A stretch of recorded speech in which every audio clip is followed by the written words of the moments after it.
Pour ne rien manquer, abonnez-vous maintenant. Il est 7h21, tout compte fait avec Éric Revel, comme chaque matin à cette heure-ci. Bonjour Éric.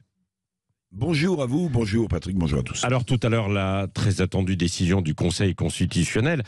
Voyons voir l'organisation justement de ce Conseil. Qui compose le Conseil et comment sont nommés ses membres ?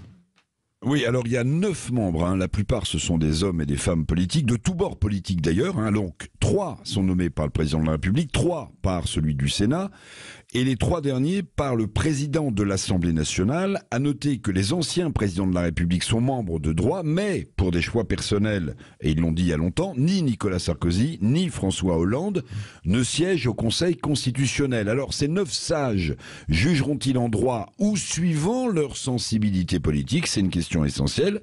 Et puis notez bien, Patrick, vous l'avez fait sans doute, que dans le sondage IFOP fiducial Sud Radio, 73% des Français sondés par IFOP souhaiteraient la mise en place d'un RIP, le fameux référendum d'initiative partagée. 73%, je pense que c'est ce chiffre, les membres du Conseil constitutionnel l'ont bien en tête aussi pour la décision de tout à l'heure. Oui. Les 9 sages sont-ils vraiment indépendants et compétents ?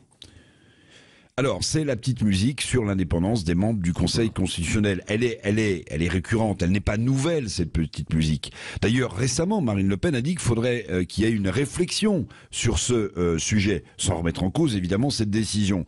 Alors, sont-ils indépendants? C'est la question qui se pose tout le temps. On pose aussi la question de leurs compétences en matière de droit institutionnel, puisque ce sont des hommes et des femmes politiques. Ont-elles de la compétence en droit institutionnel? Mais globalement, il faut avoir confiance en nos institutions, parce que sinon, évidemment, il n'y a plus d'exercice possible de la démocratie. Il faut avoir confiance, mais les questions se posent. Et surtout, les foules mobilisées depuis tant de mois dans la rue, l'entendront-elles de cette oreille? C'est une autre question, Patrick. Oui. Alors, depuis la Constitution de 58 et la mise en place de ce Conseil constitutionnel, est-ce qu'il y a eu beaucoup de lois intégralement révoquées ?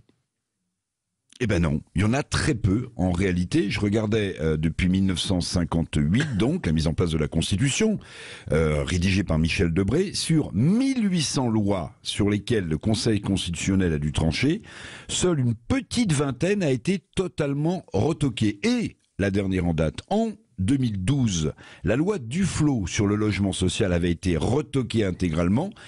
Et l'un des motifs centraux de cette décision du Conseil, vous savez, c'était quoi? Eh ben, c'était l'absence ou le manque de sincérité des débats parlementaires. Ça sonne évidemment à notre oreille, puisqu'une partie des critiques de l'opposition, c'est de dire que cette loi sur la réforme des retraites est passée à coup de 49.3, mettant en cause évidemment la sincérité des débats parlementaires. Tiens. Ouais. Mais quelle que soit la décision, après 12 journées de mobilisation, et même si le chef de l'État tend la main maintenant aux syndicats, est-ce que la France, majoritairement contre la réforme des retraites, passera aussi vite à autre chose, comme si de rien n'était? Rien n'est moins sûr, Patrick. Merci Éric Revel.